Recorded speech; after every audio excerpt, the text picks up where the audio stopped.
Hello horror fans, and welcome back to Dead by Daylight.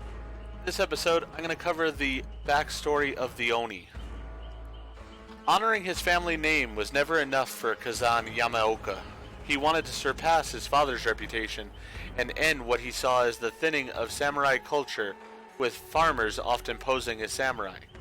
His father tried to turn Kazan's attention to more noble pursuits, but Kazan refused to heed his advice, and borrowing his father's katana, he embarked on a dark pilgrimage to prove his worth and rid Japan of impostors. Ignoring the code that had been taught to him, Kazan killed impostors in the hills and the valleys, on the beaches, and in the woodland. The killings were brutal, cruel, and morbid.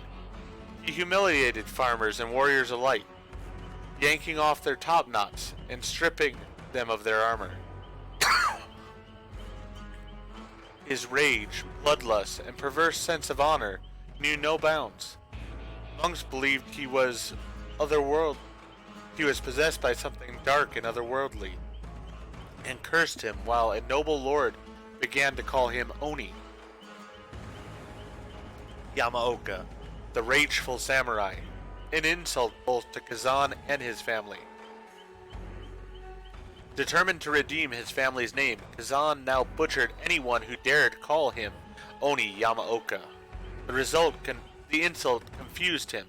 He had defeated the best, and he had purified the samurai class by ridding the land of impostors. How could anyone refer to him as an ogre?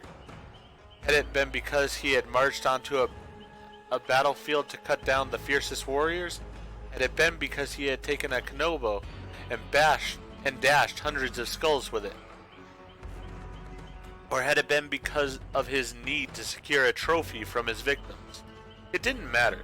Being called an ogre was more than he could bear, and an ominous voice in his head urged him to strike down the lord who had desecrated his name.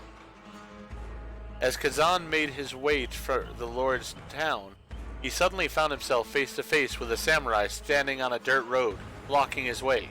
Kazan readied his kanobo. Without a word, the samurai attacked and quickly secured the upper hand. But he hesitated. With a devastating blow, Kazan crushed the samurai's head and cracked his helmet. As Kazan approached the fallen samurai, he saw his father's face and staggered back to his haunches. His father stared at Kazan with mingled shame and regret as he issued his last breath. Kazan closed his eyes and screamed in agony until he could scream no more. When he opened his eyes again, his father was gone. Not only had he killed his father, but he had allowed thieves to steal his body for armor. Bitter, lost, and delusioned, Kazan roamed the land aimlessly, with his father's voice rattling in his head, taunting him, reminding him of his failures, sending him into fits of uncontrollable black rage. One day, walking in the woods, Kazan happened upon an Oni statue. He stopped and stood motionless for a moment.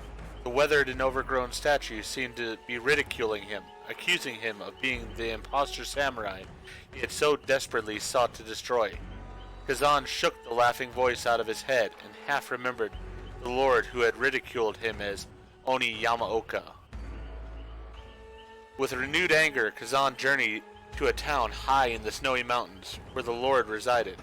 A dozen samurai met Kazan at the gates of the town. A dozen samurai fell to his kanobo.